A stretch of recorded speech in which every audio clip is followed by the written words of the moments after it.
नमस्कार मित्रों, जैसा कि आप सभी जानते हैं, हम हिंदी भाषा बोध चैनल पर हिंदी विषय की परीक्षाओं से जुड़ी तैयारी करते हैं और विभिन्न विषयों पर विभिन्न बिंदुओं पर बातचीत करते हैं, जिनसे हमारी आगामी परीक्षाओं जैसे यूजीसी नेट, पीएससी परीक्षाएं, असिस्टेंट प्रोफेसर की परीक्षाएं और आपके जो शोध विषय हैं उनके अंतर्गत जो भी आपकी सहायता हो सकती है उन पर बातचीत करते हैं।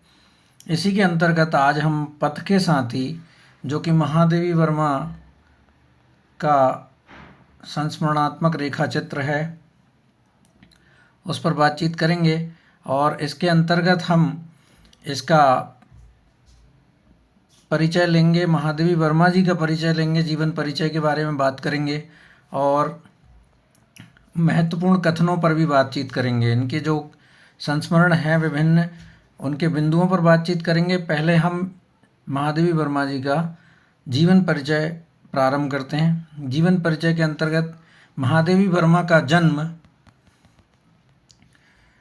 26 मार्च 1907 को हुआ था, याद रखिएगा। 26 मार्च 1907 को फर्रुखाबाद, संयुक्त प्रांत आगरा व अवध ब्रिटिश राज जो था उस समय, भारत तो आज़ाद नहीं हुआ था 1907 में, तो उस समय छोटे छोटे प्रोविंस, छोटे छोटे प्रांतों में बटे हुआ था हमारा देश। उसी के अंतर्गत फर्रुखाबाद, संयुक्त प्रांत आगरा व अवध में ब्रिटिश राज के समय पर 26 मार्च 1907 को इनका जन्म हुआ था। इनकी मृत्यु 11 सितंबर, याद रखिएगा, ये मृत्यु इनकी 11 सितंबर 1987 को हुई, अर्थात इनकी उम्र 80 वर्ष के लगभग हुई थी। ये उपन्यासकार भी थीं, कवयित्री भी थीं, लघु कथा लेखिका भी रहीं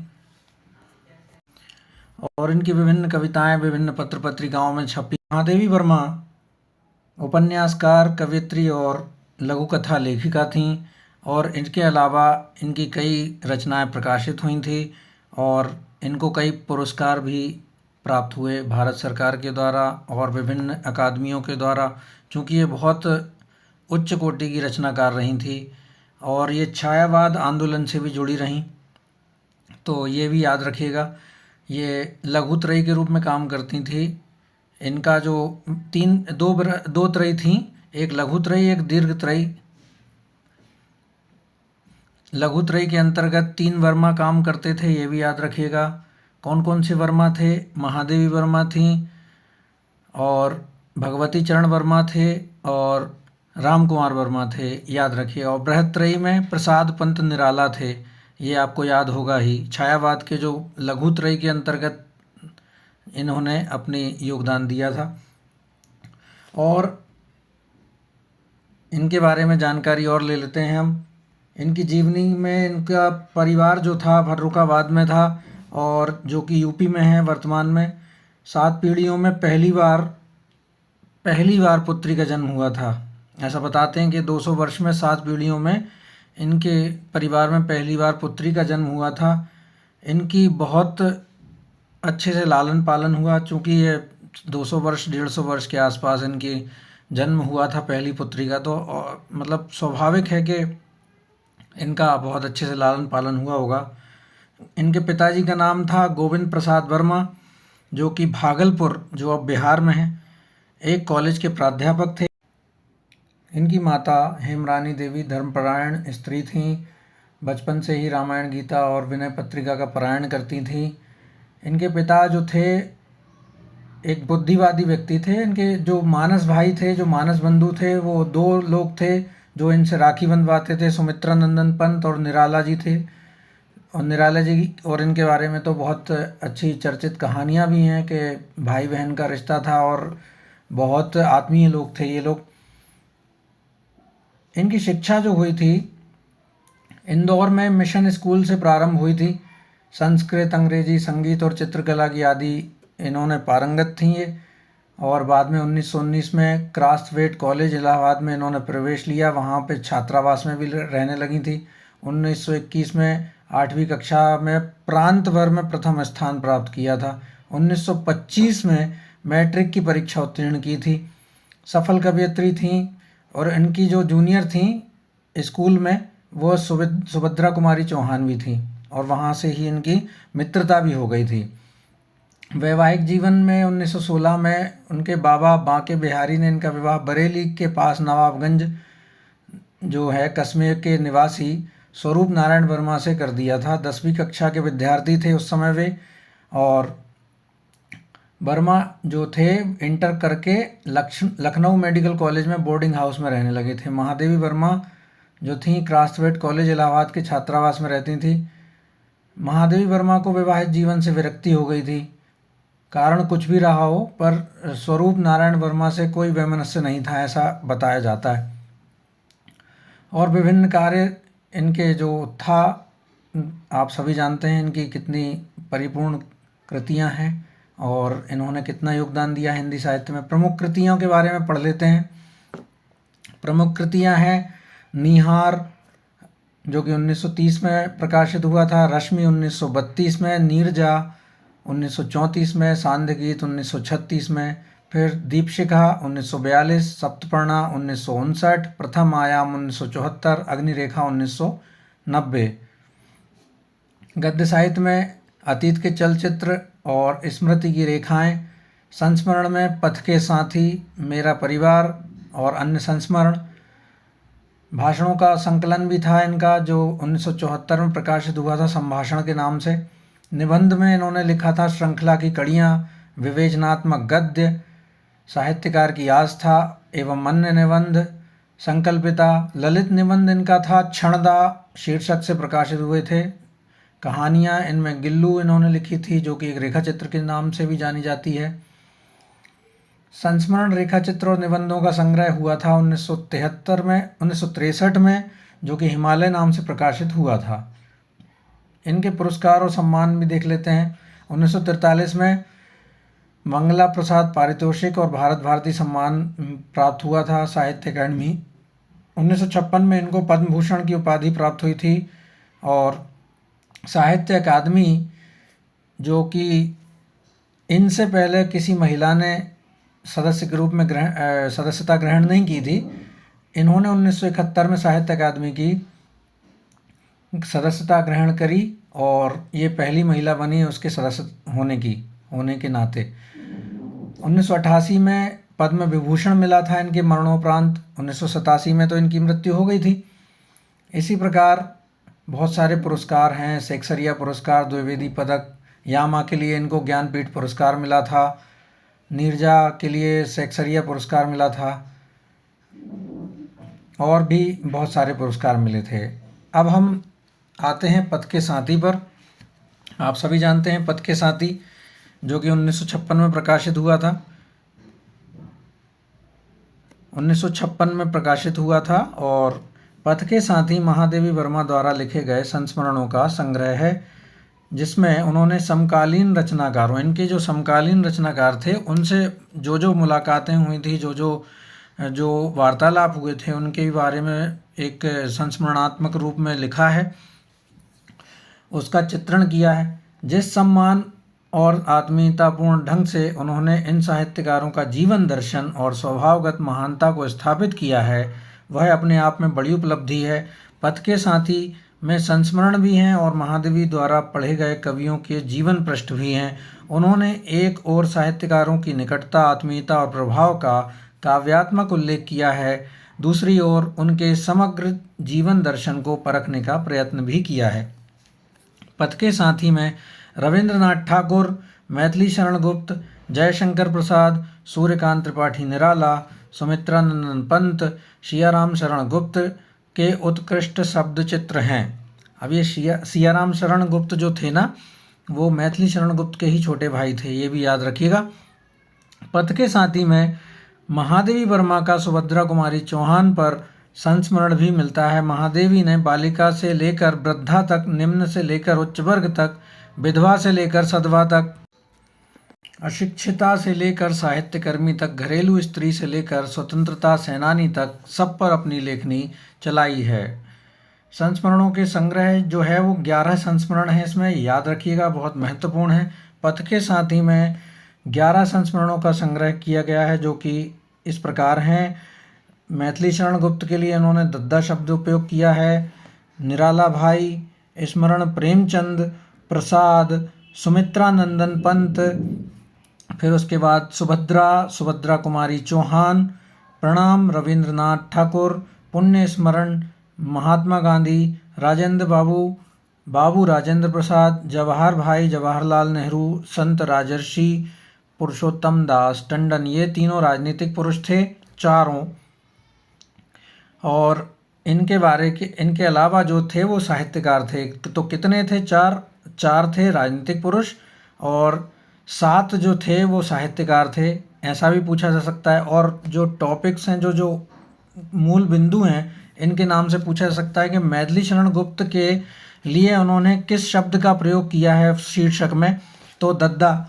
और सूर्यकांत त्रिपाठी निराला के लिए निराला भाई, प्रेमचंद के लिए स्मरण प्रेमचंद प्रसाद जी जो कि जयशंकर प्रसाद हैं, उनके लिए प्रसाद अकेला लिया है इन्होंने शीर्षक के रूप में। सुमित्रा नंदन पंत को जैसा का तैसा लिया है। सुभद्रा को अकेला सुभद्रा लिया है और कोष्टक में कुमारी चौहान लिया है।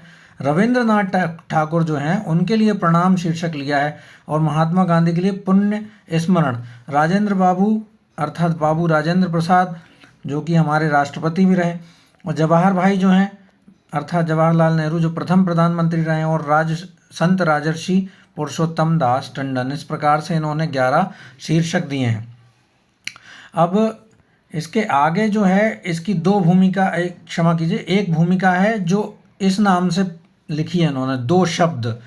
लेखिका के 2 शब्द जो हैं वो जो भूमिका लिखती है, कोई भी राइटर एक भूमिका जरूर लिखता है अपनी किताब के सामने शुरू पृष्ठों पर, उसके बारे में या उसके विचार क्या हैं इस रचना के लिए। तो ऐसा उन्होंने 2 शब्द करके लिखा है।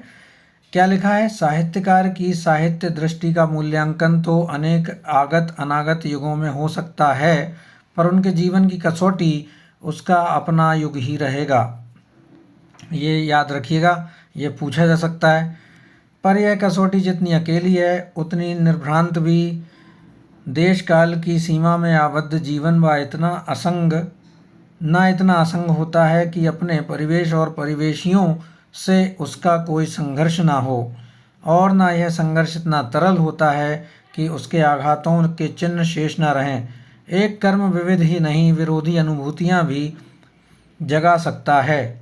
ये भी पूछा सकता है, एक कर्म विविध ही नहीं विरोधी अनुभूतियाँ भी जगा सकता है। खेल का एक कर्म ही जीतने वाले के लिए सुखद और हारने वाले के लिए दुखद अनुभूतियों का कारण बन सकता है। एक कर्म, ये इन्होंने बताया है कि एक कर्म के हिसाब से विभिन्न अनुभूतियां हो सकती हैं, विरोधी भी हो सकती है और आपके पक्ष में भी हो सकती हैं, ऐसा उन्होंने समझाया है। जैसा उन्होंने उदाहरण भी बताया कि एक ही खेल जिसमें एक जीत गया और एक हार गया, तो जीतने वाले के लिए सुखद होगी और अनुभूति और हारने वाले के लिए दुखद अनुभूति हो जाएगी। जो हमें प्रिय है वह हमारे हित के परिवेश में ही प्रिय है, और अप्रिय है वह हमारे अहित के परिवेश में ही अपनी स्थिति रखता है। यह अहित प्रत्यक्ष कर्म के सूक्ष्म भाव जगत तक फैला रह सकता है। हमारे दर्शन, साहित्य आदि विविध साधनों से प्राप्त संस्कार हमें अपने परिवेश के प्रति उदार बनाने का ही लक्ष्य रखते हैं, पर मनुष्य का अहम प्रायः उन साधनों से विद्रोह करता रहता है। अपने अग्रजों, सहयोगियों के संबंध में अपने आप को दूर रखकर कुछ कहना सहज नहीं होता। मैंने साहस तो किया है, पर ऐसे स्मरण के लिए आवश्यक निर्लिप्तता या असंगता मेरे लिए संभव नहीं है। मेरी दृष्टि के सीमित शीशे में वे जैसे दिखाई देते हैं उससे वे बहुत उज्जवल और विशाल हैं। इसे मानकर पढ़ने वाले ही उनकी कुछ झलक पा सकेंगे। यहाँ खुद को कम तरह का है उन्होंने और प्रस्तुत किया है। जो जितने भी 11 संस्मरण हैं जो महान विभूति भी रहे हैं, 11 के 11 महान विभूति रहे हैं, उनके बारे में बताया है, अनुभूतियों के बारे में बताया है। पहला जो वाक्य है वो याद रखिएगा, साहित्यकार की साहित्य दृष्टि का मूल्यांकन तो अनेक आगत अनागत युगों में हो सकता है, पर उनके जीवन की कसौटी उसका अपना युग ही रहेगा। मतलब इसका यह है कि जो जीवित थे, इन्हीं के सामने जीवित थे, जितने भी 11 लोग थे, उनका जीवन के बारे में उन्होंने जीवित रहते हुए ही सबके सामने प्रकटीकरण किया है, प्रस्तुतिकरण किया है। तो उन्होंने सबसे पहली वाक्य इसी के आधार पर कहा है कि उनके जीवन की कसौटी उसका अपना युग ही रहेगा, जो भी हो साहित्यकार हो। तो ऐसा आपको याद रखना है। अब हम जो विषय सूची है उसके आधार पर कुछ कुछ विभिन्न कथन पढ़ेंगे रचनाओं के अंदर ही, और जो आपके परीक्षा में आ सकते हैं। इसलिए इस चैनल को लाइक शेयर एंड सब्सक्राइब भी करते रहिए बीच बीच में। अच्छा लगे तो आपको, अगर ये चैनल की मेहनत अच्छी लग रही हो, आपके सार्थक रूप से ये आपके उपयोगी है आपके लिए, तो आप इसको लाइक शेयर सब्सक्राइब भी कर सकते हैं। तो हम महत्वपूर्ण कथन पढ़ लेते हैं। सूची और आपको 2 शब्द पढ़ के बता चुके हैं। इनका जो पहला संस्मरण है इस रचना में, वो रविंद्रनाथ ठाकुर थे, जिनको वे कवींद्र की उपाधि भी देती हैं। कवींद्र रविंद्रनाथ ठाकुर, जिनका जन्म 1861 और मृत्यु 1941 में हुई थी। कवींद्र रविंद्रनाथ ठाकुर की हस्तलिपि भी इन्होंने यहाँ पर साझा की है, जो कि बांग्ला समझ में आती है, जो हमें समझ में नहीं आएगी, इसलिए इसके आगे हम पढ़ते हैं। इसका शीर्षक प्रणाम दिया है, जैसा कि हमने सूची में भी पढ़ा है। कार्य और कारण में चाहे जितना सापेक्ष संबंध हो, किंतु उनमें एक रूपता नियम का अपवाद ही रहेगी। बिजली की तीखी उजली रेखा में मेघ का विस्तार नहीं देखा जाता, और सौरभ की व्याप्ति में फूल का रूप दर्शन संभव नहीं होता। ये याद रखिएगा, बहुत महत्वपूर्ण है। चूँकि हमें हर रचना की मुख्य मुख्य कथन देखने हैं, तो पहला पेज तो अवश्य ही पढ़िएगा। ऐसा मेरा मानना है कि पहले पेज और से ज़्यादातर रचनाएं जो उठाई जाती हैं वो ज़रूर देख लिए जाना चाहिए आपको। आपके प्रश्न इन्हीं से बनते हैं, इसी समय बनते हैं। इसी प्रकार साहित्य की सामान्य अनुभूति और साहित्यकार के व्यक्ति रूप में समानता पाना प्रायः कठिन हो जाता है। कभी कभी तो ये दोनों इतने अनमिल ठहरते हैं कि साहित्य से उत्पन्न पूजा भाव व्यक्ति तक पहुंचकर अवज्ञा बन जाता है, या व्यक्ति परिचय से उत्पन्न आसक्ति छलक कर साहित्य को धबीला कर देती है। कवींद्र रविंद्र उन विरल साहित्यकारों में थे जिनके व्यक्तित्व और साहित्य में अद्भुत साम्य रहता है। अब यहाँ पर पूछ लिया जा सकता है कि व्यक्तिगत व्यक्तित्व और साहित्य में साम्य किस रचनाकार के बारे में बताया गया है महादेवी के द्वारा, तो वे कवींद्र रविंद्र थे, रविंद्रनाथ ठाकुर थे। रविंद्रनाथ ठाकुर, जहाँ व्यक्ति को देखकर लगता है मानो काव्य की व्यापकता ही सिमटकर मूर्त हो गई है, और काव्य से परिचित होकर जान पड़ता है मानो व्यक्ति ही तरल होकर फैल गया है। मुख की सौम्यता को घेरे हुए वह रजत आलोक मंडल जैसा केश कलाप, मानो समय ने ज्ञान को अनुभव के उजले झीने तंतु में काट कर उससे जीवन का मुकुट बना दिया हो। केशों की उज्ज्वलता के लिए दीप्त दर्पण जैसे माथे पर समानांतर रहकर साथ चलने वाली रेखाएं जैसे लक्ष्यपथ पर हृदय के विश्राम चिन्ह हों।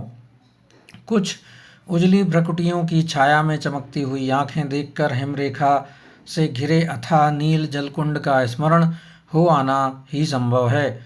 दृष्टिपथ की वह सीमा छूते ही वे जीवन के रहस्य कोश सी आंखें एक स्पर्श मधुर सरलता राशि राशि बरसा देती थी अवश्य, परंतु उस परिधि के भीतर पैर धरते ही वह सहज आमंत्रण दुर्लंघ्य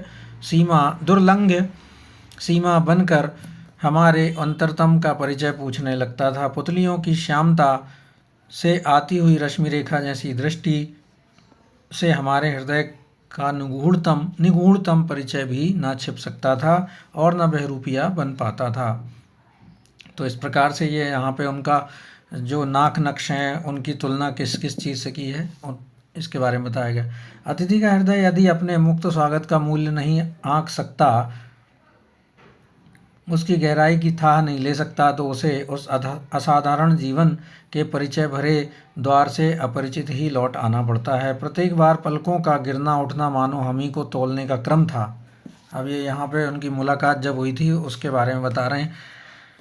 इसी से हर निमिष के साथ कोई अपने आप को सहृदय कलाकार के एक पग और निकट पाता था और कोई अपने आप को एक पग और दूर।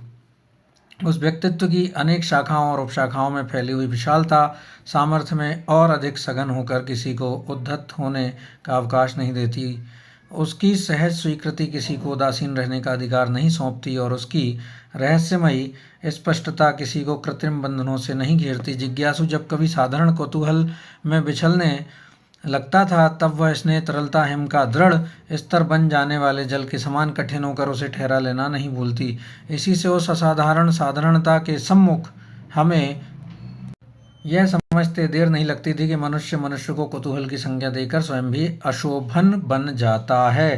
प्रशांत चेतना के बंधन के समान मुख पर बिखरी रेखाओं के बीच उठी हुई सुडौल नासिका को गर्व के प्रमाण पत्र के अतिरिक्त कौन सा नाम दिया जावे। पर वह गर्व मानो मनुष्य होने का गर्व था, इतर अहंकार नहीं। इसी से उसके सामने मनुष्य और मनुष्य के नाते प्रसन्नता का अनुभव करता था, स्पर्धा या ईर्ष्या का नहीं। तो इस प्रकार इन्होंने उनकी जानकारी दी है। और आगे देखते हैं। युग के उस महान संदेश वाहक को मैंने 3 विभिन्न परिवेशों में देखा था और उनसे उत्पन्न अनुभूतियाँ कोमल प्रभात, प्रखर दोपहरी और कोलाहल में विश्राम का संकेत देती हुई संध्या के समान है। ये इन्होंने 3 उपमाएं भी दे दी हैं उनके मिलने का, जो 3 विभिन्न परिवेश थे। पहला क्या था? कोमल प्रभात, प्रखर दोपहरी और कोलाहल में विश्राम देती हुई संध्या। इस प्रकार से महान साहित्यकार अपनी कृति में इस प्रकार व्याप्त रहता है कि उसे कृति के पृथक रखकर देखना और उसके व्यक्तिगत जीवन की सब रेखाएं जोड़ लेना कष्ट साध्य ही होता है। एक को तोलने में दूसरा तुल जाता है और दूसरे को नापने में पहला नप जाता है। ये बहुत महत्वपूर्ण है। वैसे ही जैसे घट के जल का नाप तोल घट के साथ है और उसे घट बाहर निकाल लेने पर घट के अस्तित्व अनस्तित्व का कोई प्रश्न ही नहीं उठता। बहुत महत्वपूर्ण है। बचपन में जैसे रामचरितमानस के दोहे चौपाइयों में तिलक को तुलसी कंठी युक्त गोस्वामी जी का चित्र नहीं दृष्टिगत हुआ, रघुवंश के कथा क्रम में जैसे शिखापवीत युक्त कवि कुल गुरु कालिदास की जीवन कथा अपरिचित रही, वैसे ही गीतांजलि के मधुर गीतों में मुझे कविंद्र रविंद्र की सुपरिचित दुग्धोज्ज्वल दाढ़ी फहराती हुई नहीं मिली। कथा का सूत्र टूटने पर ही तो श्रोता या कथा कहने वाले के अस्तित्व का स्मरण करता है। वस्तुतः कविंद्र के व्यक्ति रूप और उनके व्यक्तिगत जीवन का अनुमान मुझे जिन परिस्थितियों में हुआ उन्हें नितांत गद्यात्मक ही कहा जाएगा। हिमालय के प्रति मेरी आसक्ति जन्मजात है, उसके पर्वतीय किसकी आसक्ति? ये महादेवी वर्मा कह रही हैं खुद के लिए। शांति निकेतन संस्था का जिक्र हुआ है यहाँ पर, ये भी याद रखिएगा। जिस बंगले में मैं ठहरा करती थी उसमें मुझे अचानक एक ऐसी अलमारी मिल गई जो कभी कविंद्र के उपयोग में आ चुकी थी। उसके साधारण रंग, अनोखी बनावट, वन तुलसी की गंध से सुबासित और बुरुश के फूलों की लाल और जंगली गुलाब की सफ़ेद पंखुड़ियों का पता देने वाली दराजों ने मौन में जो कहा उसे मेरी कल्पना ने रंगीन रेखाओं में बांध लिया। हमारे प्रत्यक्ष ज्ञान में भी कल्पना और अनुमान अपना धूप छाई ताना बाना बुनते रहते हैं। ऐसी स्थिति में यदि उन्हें प्रत्यक्ष ज्ञान की सीमा से परे निर्बंध सृजन का अधिकार मिल सके तो उनकी स्वच्छंद क्रियाशीलता के संबंध में कुछ कहना ही व्यर्थ है। बंगले के अंग्रेज स्वामी ने अत्यंत शिष्टाचार पूर्वक मुझे भीतर बाहर सब दिखा दिया, पर उसके सौजन्य के आवरण पर विस्मय भी झलक रहा था। इसके यहाँ पर उनसे मुलाकात होते समय वहाँ कहाँ रुकी थी वो जानकारी है। संबलहीन मानव से लेकर खड्ड में गिर कर टांग तोड़ लेने वाले भूटिया कुत्ते तक के लिए उनकी चिंता स्वाभाविक और सहायता सुलभ रही। इस समाचार ने कल्पना बिहारी कवि में सहृदय पड़ोसी और वात्सल्य भरे पिता की प्रतिष्ठा कर दी। इसी कल्पना अनुमानात्मक परिचय की पृष्ठभूमि में मैंने अपने विद्यार्थी जीवन में रविंद्र को देखा था। अब ये भी पूछा जा सकता है कि कौन सी जीवन में देखा था? प्रौढ़ जीवन में, अपने नौकरी के समय, या अपने तरुणावस्था में या कौन से जीवन में, तो विद्यार्थी जीवन में देखा था। धृतराष्ट्र, जैसे धृतराष्ट्र ने लौह निर्मित भीम को अपने अंक में भरकर चूर चूर कर दिया था, वैसे ही प्रायः पार्थिव व्यक्तित्व कल्पना निर्मित व्यक्तित्व को खंड खंड कर देता है। पर इसे मैं अपना सौभाग्य समझती हूँ कि रविंद्र के प्रत्यक्ष दर्शन ने मेरी कल्पना प्रतिमा को अधिक दीप्त सजीवता दी, उसे कहीं से खंडित नहीं किया। दूसरी बार जब उन्हें शांति निकेतन में देखने का सुयोग प्राप्त हुआ, अब आप सभी जानते हैं कि रविन्द्रनाथ टैगोर जो थे, ठाकुर थे, उनके शांति निकेतन संस्था थी। यहीं पर हजारी प्रसाद द्विवेदी जो थे ना, हमारे साहित्यकार, जो उन्होंने भी काम किया है बहुत लंबे समय तक, याद रखिएगा। हजारी प्रसाद द्विवेदी जो हिंदी साहित्य का आदिकाल लिखा है उन्होंने, वे अपनी मिट्टी की कुटी श्यामली में बैठे हुए ऐसे जान पड़े मानो काली मिट्टी में अपनी उज्ज्वल कल्पना उतारने में लगा हुआ कोई अद्भुत कर्मा शिल्पी हो। तीसरी बार रंगमंच पर सूत्रधार की भूमिका में उपस्थित देखा था। 3 बार देखा उन्होंने। अपनी कल्पना को जीवन के सब क्षेत्रों में अनंत अवतार देने की क्षमता रविंद्र की ऐसी विशेषता है जो अन्य साहित्यकारों में भी विरल है। अब ऐसा प्रकार से इन्होंने लिखा है, यह सत्य है कि युग में अनेक अभावों की अभिशप्त छाया से वे मुक्त रह सके और जीवन के प्रथम चरण में ही उनके सामने देश विदेश का इतना विस्तृत क्षितिज खुल गया जहाँ अनुभवों के रंगों में पुरानापन संभव नहीं था, परंतु इतना ही संबल किसी को महान साहित्यिक बना देने की क्षमता नहीं रखता। थोड़े जल वाले नदी नाले कहीं भी समा सकते हैं, परंतु संपूर्ण वेग के साथ सहस्त्रों धाराओं में विभक्त होकर आकाश की ऊंचाई से धरती के विस्तार में उतरने वाली गंगा के समाने के लिए शिव का जटाजूट ही आवश्यक होगा, और ऐसा शिवत्व केवल बाह्य सज्जा या संबल में नहीं रहता, ये भी याद रखिएगा। रविंद्र ने जो कुछ लिखा उसका विस्तार और परिमाण हृदयंगम करने के लिए हमें यह सोचना पड़ता है कि उन्होंने क्या नहीं लिखा। इसी से वे कहते हैं, तुमने जिसको नीचे फेंका वही आज तुम्हें पीछे खींच रहा है, तुमने जिसे अज्ञान और अंधकार के गहवर में छिपाया वहीं तुम्हारे कल्याण को ढककर विकास में घोर बाधाएं उत्पन्न कर रहा है। यहाँ भी देख लीजिएगा, ये उनके कथन है रविन्द्रनाथ ठाकुर के। और कविंद्र में ऐसी क्षमता थी और उनकी इस सृजन शक्ति की प्रखर विद्युत को आस्था की सजलता संभाले रहती थी। यह बादल भरी बिजली जब धर्म की सीमा छू गई तब हमारी दृष्टि के सामने फैले रूढ़ियों के रंध्रहीन कोहरे के विराट मानवधर की रेखा उद्भासित हो उठी। जब वह साहित्य में स्पंदित हुई तब जीवन के मूल्यों की स्थापना के लिए तत्व सत्य शिवमय और शिव सौंदर्यमय होकर मुखर उठा। जब चिंतन को उसका स्पर्श मिला तब दर्शन की भिन्न रेखाएं तरल होकर समीप आ गईं। इसी प्रकार इन्होंने इनके बारे में कहा है। अब यहाँ पर उनके महाप्रयाण की भी बात की है, अर्थात उनकी मृत्यु की बात की है। फिर उसके बाद में वे अपनी एक कविता में गाते हैं, आज विदा वेला में मैं स्वीकार करूँगा कि वह मेरे लिए विपुल विस्मय का विषय था। आज मैं गाऊँगा, हे मेरे जीवन, हे मेरे अस्तित्व के सारथी, तुमने अनेक रण क्षेत्र पार किए हैं, आज नवीनतर विजय यात्रा के लिए मुझे मृत्यु के अंतिम रण में ले लो। ये भी पंक्तियाँ आपको याद रखनी है। इसी बीच कलकत्ते में एक बंधु आए, मौन भाव से उन्होंने मिट्टी के पात्र में संग्रहित कविंद्र के पार्थिव अवशेष की भस्म मुझे भेंट की। भीड़ आंधी पानी से संघर्ष कर इसे उन्होंने मेरे लिए प्राप्त किया, सोचकर हृदय भर आया।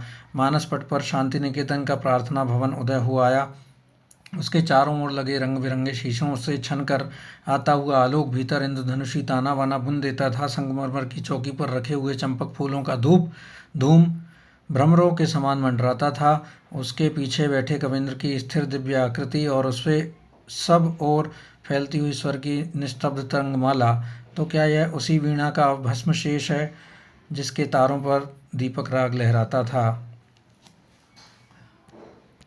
ये याद रखिएगा, दीपक चाहे छोटा हो चाहे बड़ा, सूर्य जब अपना आलोकवाही कर्तव्य उसे सौंप कर चुपचाप डूब जाता है तब जल उठना ही उसके अस्तित्व की शपथ है।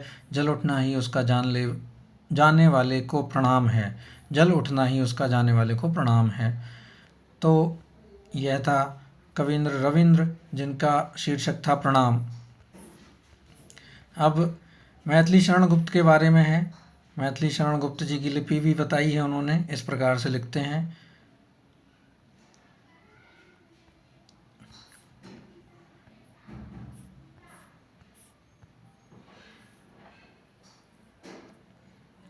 मैं गुप्त जी को कब से जानती हूँ।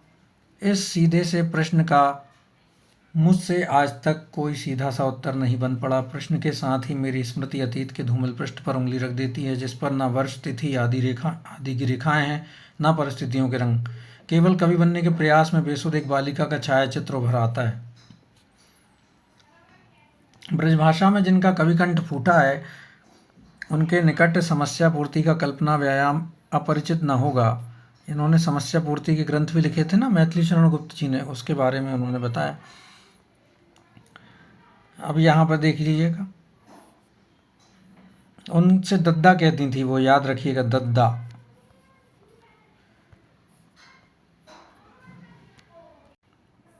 ये याद रखिएगा, यहाँ से प्रश्न बनता है, कई बार पूछा भी गया है। हाथी ना अपनी सूंड में यदि नीर भर लाता अहो, तो किस तरह बादल बिना जल वृष्टि हो सकती कहो।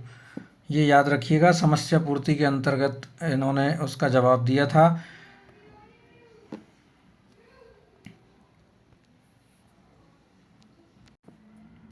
इन्होंने चित्र देखा था तो वहाँ पे भी उन्होंने देखा कि लंबी तलवार के साथ रखने वाले कवि पिता जीवन में सखी संप्रदाय के उपासक थे। मतलब मैथिली शरण गुप्त के पिता जो थे सखी संप्रदाय के उपासक थे, याद रखिएगा, जिसमें नारी होने की साधना ही इष्ट पूजा है। उनकी तलवार यदि एक युग की वीर गाथा है तो उनकी रहस्य रामायण दूसरे युग का प्रेम गीत। उनकी वर्ण व्यवस्था में आस्था यदि एक युग की धरोहर थी तो मुस्लिम बालक मुंशी अजमेरी को छठा पुत्र मान लेना दूसरे युग का वरदान। उनके बारे में बताया है उन्होंने, महादेवी वर्मा ने, कि जीवन के 30 बसंत पार करने के पहले ही वे 2 बार विधुर हो चुके थे। 10 संतानों में अब एक है, जिसके संबंध में उन्होंने एक बार मुझे लिखा था, यहाँ भी एक घीसा है, यदि आप उसका भार ले सकें तो उसे भेजने का प्रबंध किया जावे। एक आस्था जनित संयम का बांध न उनके विषाद में ज्वार आने देता है और न हर्ष में। इसी में खोई संतान के लिए उनका शोक भी अव्यक्त रहता है और एकाकी पुत्र के प्रति स्नेह भी। जिस संतान विछोक या वृत्तियों ने उनकी सरल सहधर्मिणी की हंसी को आंसुओं में बुझा सा दिया है, उसी ने उनकी दृष्टि को हंसी की दीप्ति दे दी है। भक्त और कवि के दृष्टि बिंदुओं में अंतर अनिवार्य है। भक्त के निकट उसका इष्ट ही विश्व है, जो उसने देना उचित समझा उसे अपने तथा संसार के लिए सुखपूर्वक स्वीकार कर लेना ही भक्त की विशेषता है। इष्ट के दान के संबंध में नापतोल का विवेक भक्ति को व्यवसाय का रूप दे देता है, पर कवि की स्थिति इससे भिन्न है। उसके लिए लोक समष्टि ही इष्ट है, पर लोक के दान की निरीह भाव से अंगीकार कर लेना उसे अभीष्ट नहीं होता। वह लोक का निर्माण भी अपनी कल्पना के अनुरूप चाहता है।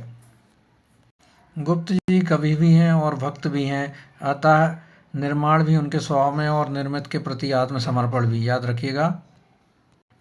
उनके साहित्य में जो नया है उसका मेरुदंड पुराना है और जो पुराना है उस पर रंग नया है, ये भी याद रखिएगा। ये बहुत महत्वपूर्ण रचना के अंतर्गत वाक्य हैं। वे नम्र हैं और यह विनय उनकी वैष्णवता का ऐसा पानी है जो बड़े बड़े जहाज़ों को संभाल सकता है। अर्पित हो मेरा मनुज काय, बहुजन हिताय बहुजन सिखाए, ये याद रखिएगा। ये किसने लिखा है तो ये मैथिली शरण गुप्त जी की पंक्तियां हैं। तीसरा जो संस्मरण है वो सुभद्रा कुमारी चौहान जी का है, जिनका जन्म विक्रमी संवत 1961 अर्थात 1904 में हुआ था ईस्वी के अनुसार, और 1948 में उनकी मृत्यु हो गई थी। सिवनी जो मध्य प्रदेश का एक छोटा सा ज़िला है, अब तो एक बहुत विस्तृत हो गया, उस समय बहुत छोटा सा रहा था, वहाँ पे उनकी सड़क दुर्घटना में मृत्यु हो गई थी। यह सुभद्रा कुमारी चौहान जी की हस्तलिपि है। हमारे शैशवकालीन अतीत और प्रत्यक्ष वर्तमान के बीच में समय प्रवाह का पाठ ज्यों-ज्यों चौड़ा होता जाता है, त्यों-त्यों हमारी स्मृति में अनजाने ही एक परिवर्तन लक्षित होने लगता है।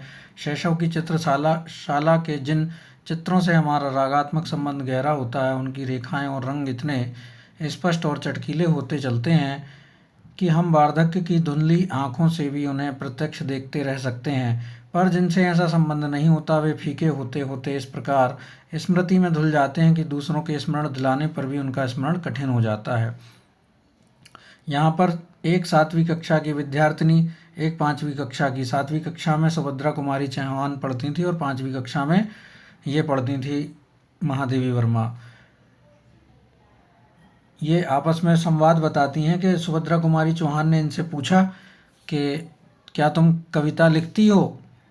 इन्होंने हाँ और ना जैसा जवाब दे दिया। गणित की जो लेखन पुस्तक थी उसमें गणित जो लिखती थी उसके बीच में भी तुकबंदियाँ देख ली उन्होंने इनकी, और बार बार इनका हाथ पकड़ के सभी जगह घोषणा कर दी उन्होंने कि ये कविता लिखती हैं, और बहुत गहरी दोस्ती थी इनकी।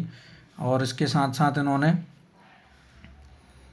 बताया कि किस प्रकार से इन्होंने दोनों ने अपना जीवन यापन किया उस समय जब ये आसपास रहती थी,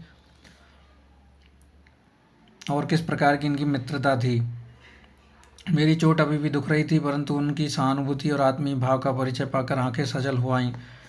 तुमने सबसे क्यों बताया का सहसा उत्तर मिला, हमें भी तो यह सहना पड़ता है। अच्छा हुआ अब दो साथी हो गए। किन्होंने कहा था? सुभद्रा कुमारी चौहान ने कहा था कि अच्छा हुआ अब दो साथी हो गए। कविता लिखना अपराध माना जाता था, खासकर महिलाओं का तो बहुत ही ज़्यादा। तो इस हिसाब से उन्होंने उनका संबल बंधाया। बहन सुभद्रा का चित्र बनाना कुछ सहज नहीं है, क्योंकि चित्र की साधारण जान पड़ने वाली प्रत्येक रेखा के लिए उनकी भावना की दीप्ति संचारिणी दीप शिखेव बनकर उसे असाधारण कर देती है। भावना की दीप्ति संचारिणी दीप शिखेव बनकर उसे असाधारण कर देती है, ये याद रखिएगा। वे अपने बचपन की एक घटना सुनाती थी। कृष्ण और गोपियों की कथा सुनकर एक दिन बालिका सुभद्रा ने निश्चय किया कि गोपी बनकर ग्वालों के साथ कृष्ण को ढूंढने जाएंगी। दूसरे दिन वे लकुटी लेकर गायों और ग्वालों के झुंड के साथ कीकर और बबूल से भरे जंगल में पहुंच गईं। गोधूली वेला में चरवाहे और गायें तो घर की ओर लौट गए, पर गोपी बनने की साध वाली बालिका कृष्ण को खोजती ही रह गई। उसके पैरों में कांटे चुभ गए, कटीली झाड़ियों में कपड़े उलझकर फट गए, प्यास से कंठ सूख गया और पसीने पर धूल की परत जम गई, पर वह धुन वाली बालिका लौटने को प्रस्तुत नहीं हुई। रात होते देख घर वालों ने उन्हें खोजना आरंभ किया और ग्वालों से पूछते पूछते अंधेरे करील वन में उन्हें पाया। अपने निश्चित लक्ष्य पथ पर अडिग रहना और सब कुछ हंसते हंसते सहना उनका स्वभावगत गुण था। क्रास्थवेट गर्ल्स कॉलेज में जब वे 8वीं कक्षा की विद्यार्थिनी थीं, तभी उनका विवाह हुआ और उन्होंने पति गृह के लिए प्रस्थान किया। 8वीं कक्षा में ही उनका विवाह हो गया था। स्वतंत्रता के युद्ध के लिए सन्नद्ध सेनानी पति को वे विवाह से पहले देख भी चुकी थी और उनके विचारों से भी परिचित थीं। उनसे यह छिपा नहीं था कि वे नववधू के रूप में उनका जो प्राप्य है उसे देने का न पति को अवकाश है, न लेने का उन्हें। वस्तुतः जिस विवाह में मंगल कंकण ही रण कंकण बन गया, उसकी गृहस्थी भी कारागार में ही बसाई जा सकती थी, और उन्होंने बसाई भी वहीं। आप सभी जानते हैं सुभद्रा कुमारी चौहान क्रांतिकारी थी और उन्होंने कई बार जेल की यात्रा भी की थी। उनके पति भी उसी प्रकार के व्यक्ति थे और उन्होंने भी जेल की यात्राएं की थी। इनके पति का नाम लक्ष्मण था, लक्ष्मण सिंह। एक बार